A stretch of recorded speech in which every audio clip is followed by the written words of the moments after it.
Ottobre 1989, bentornati ragazzi sul nostro canale, ben trovati in questo nostro nuovo appuntamento con appunto questo numero che in copertina a 4 ruote riserva un gran bel modello, Fiat Uno 1100, uno degli iconici motori del gruppo Fiat, portato avanti con modifiche, aggiornamenti, norme anti-inquinamento da rispettare per oltre 30 anni. Andiamo insieme a vederlo. Assolutamente sì. 1989 è un bell'anno per le automobili. 5.000 lire il prezzo di questo 4 ruote che con il nostro convertitore storico che tiene conto dell'inflazione ci mostra come questo giornale oggi costerebbe 5,16 €, un prezzo abbastanza in linea col prezzo attuale. In copertina una bellissima, come anticipato prima, Fiat Uno Fire 1100 in colorazione grigia molto particolare, fuoristrada Bertone, prova Volkswagen Golf, Fiat Croma, insomma non perdiamo altro tempo, assolutamente andiamo un attimino a vedere. vogliamo Pubblicità classiche, gruppo VAG 1990, diverse varianti della Golf Mark II questa, no? Tra l'altro molto interessante notare come nelle varie edizioni, nelle varie versioni, nel tempo le medie siano cresciute tantissimo. Basti pensare che la lunghezza di questa Golf è minore alla lunghezza dell'attuale Polo, in quanto l'attuale Golf invece è più lunga di questa qui di ben oltre 30 cm, quindi dimensioni sempre più grandi, tendente ad avere sempre più spazio e lunghezza all'interno del proprio veicolo. Qui la grande pubblicità prima della prova della cover Uno car più abbiamo grande. sì, la Ford Fiesta. Fiesta, 60.000 italiani hanno scelto la Fiesta. E tanti altri l'hanno scelta dopo perché è un'auto di gran successo. Alfa 75, da 1.600 a 3.000, l'auto per il 75esimo anniversario di Alfa Romeo, quando è stata presentata. Non male, 316i Coupé. Offrivano anche la M3 che aveva un 2003, 4 cilindri, strano. Non 6, comunque, un 2003 da 215 cavalli che arrivava a 241 km/h con un'accelerazione dello 0-100 di 6,7 secondi, l'M3 è 30. Peugeot 405 MI 16 X4, insomma la versione più sportiva e più prestazionale di tutte. Nata da corsa, la Lotus Esprit nei nuovi 70 in tanti eventi di autostoriche, un'auto spettacolare con un sound incredibile, pregi, prestazioni molto sportive, motore brillante, tenuta di strada buona, difetti, manovrabilità a cambio difficoltosa, scarsa visibilità posteriore e comandi guida da rivedere. Pensavo fossero i difetti della Lotus da corsa di Nelson Piquet. Internamente a me ha sempre fatto impazzire la plancia con questa conformazione. Qui abbiamo anche la radica, ma soprattutto il tunnel centrale che era molto imponente, avvolgeva molto passeggero e guidatore. Osservazione personale, la trovo in questa immagine per la prima volta simile alle Lancia. Senti, forse sarà il volante con 3 razze con questa forma interessante, il logo centrale e anche la radica un po'. Bella linea, bella meccanica. Vediamo un po' le sue prestazioni. 264 km/h di velocità punta, uno 0-100 coperto in 5,2 secondi, niente male. Qui abbiamo le Gran Turismo di un tempo. Le auto di Colin Chapman praticamente, la 7. Qui tante altre Lotus, la Elite, la Elan, la Europa e qui abbiamo Eclat, Excel e qui sotto la Esprit. Qui un primo studio sulla futura Ferrari che appunto si prospettava di essere cambiata, sarebbe diventata la testa rossa, la futura testa rossa, con dei, se vogliamo, richiami alla 348. Mercedes 190. Sì, molto anni 90 come design questa, Audi 100-200.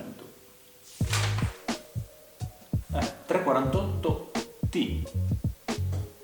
Interessante, molto interessante. Sì, 2 versioni, qui abbiamo la TB e la TS. Sì, la TS sarebbe la carrozzeria targa e qui tutto un bozzetto, se vogliamo, dei suoi interni con tutte le varie caratteristiche degli equipaggiamenti. Esattamente. Una macchina tutto sommato molto degna del badge che portava. 3004 di cilindrata, 300 cavalli. Glorioso 8 cilindri di Ferrari, il V8 di Ferrari pluripremiato. 275 km/h di velocità massima. E qui una bella cabrio da Costa Azzurra, se vogliamo. Un 80, sì, un modello di 80 cabrio. Opel Vectra 16 valvole 4x4, quindi molto in voga comunque l'utilizzo della trazione 4x4 non solo sulle sportive e o questo fuori strada, e lei invece un primo Porsche. studio per la Porsche, perché Panamericana. Panamericana, che se vogliamo uno studio sulla 911 potrebbe essere un concept, non lo sappiamo, però il nome chiaramente riprende quello della carrera panamericana, che è ciò da cui la Porsche Carrera, la versione Carrera delle Porsche prende il nome, questa gara che andava per tutta quanta le isole americane, interessantissima. E qui abbiamo altri concept. Questa sembra praticamente il concept anni 90 della Volkswagen ID3, della moderna elettrica. Esattamente, studi ripresi. Questa è la Qui abbiamo la Country. Golf Country, sì.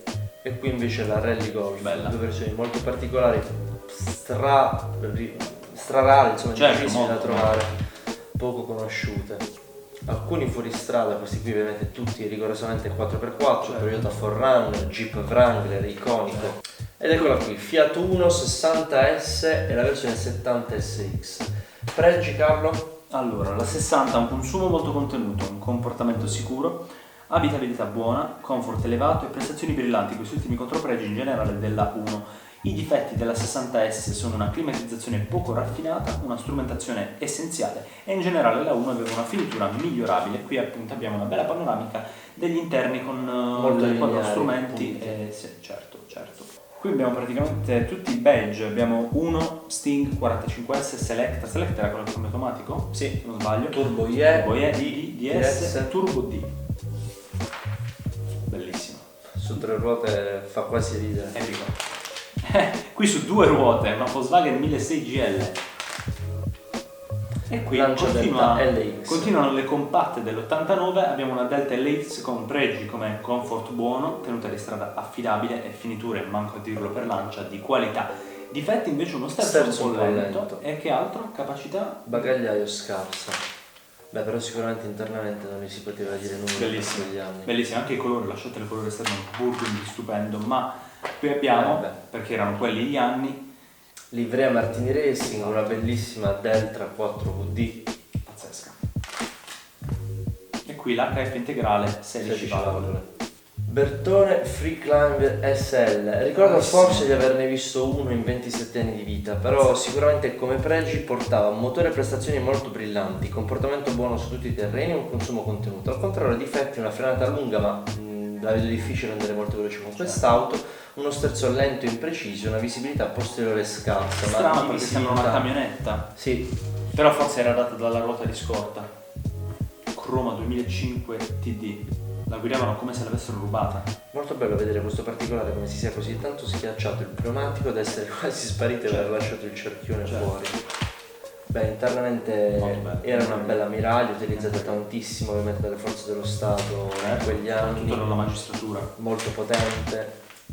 E qui abbiamo un confronto tra Fiat 1004 del 54 e una Croma dell'89.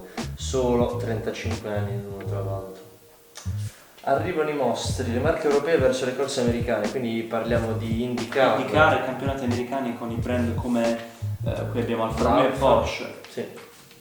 Madonna. Allora io questa, fermati un attimo perché la ricordi? Quest'Audi, ovviamente non l'ho mai vista dal vivo in nessun campionato, però correva nell'IMSA ed è spettacolare. Cioè, di che stiamo parlando? Di che cosa stiamo parlando? Incredibile, 300 all'ora. Wow, bellissimo, bellissimo. Allora, ragazzi, fermiamoci un secondo. Qui in alto, in questa playlist, trovate un nostro format, una playlist che noi arricchiamo periodicamente in base alle uscite del cinema, che si chiama We Drive In, quindi il nostro format dedicato alle auto al cinema, televisione, serie TV e quant'altro. E qui c'è una bella Batmobile, l'auto di Batman praticamente.